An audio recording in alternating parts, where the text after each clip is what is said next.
Hello बच्चों, let's see this question. The question says if sin inverse x plus sin inverse y plus sin inverse z is equal to minus 3 pi by 2 then x y z equal.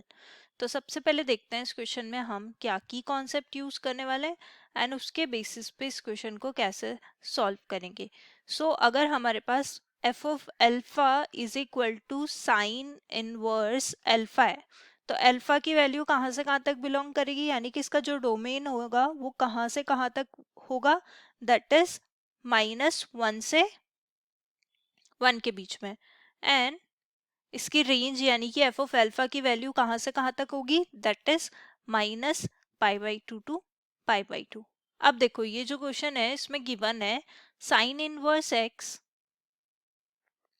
Plus sine inverse y plus sine inverse z is equal to -3π/2. देखो sine inverse x plus sine inverse y plus sine inverse of z जो है -3π/2 है.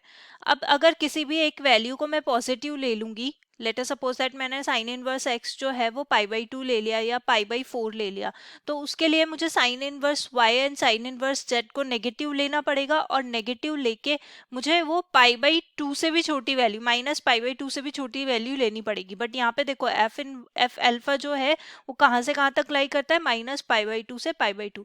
तो इसकी only possible value जो है वो क्या हो जाएगी, that is sine inverse x is equal to sine inverse y is equal to sine inverse z which is equal to -π/2. क्योंकि देखो अब इसका सम लेंगे तीनों का तो -π/2 एंड -π/2 -3π/4 हो जाएगी और वही हमें फाइंड आउट करना है.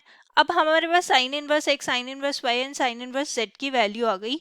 तो यहाँ से हम साइन एक्स की वैल्यू फाइंड आउट कर यहाँ से हम एक्स की वैल्यू फाइंड आउट कर सकते हैं. So sine inverse x is -π/2, sine inverse x is equal to -π/2.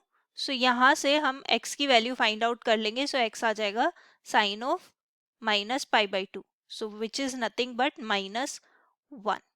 Similarly y की वैल्यू भी -1 हो जाएगी एंड z की वैल्यू भी -1 हो जाएगी. और हमें किसकी वैल्यू फाइंड आउट करनी है, हमें फाइंड करनी है x into Y into Z. So that is -1 into -1 into -1 which is nothing but -1. So this is our final answer. Hope you understood it well.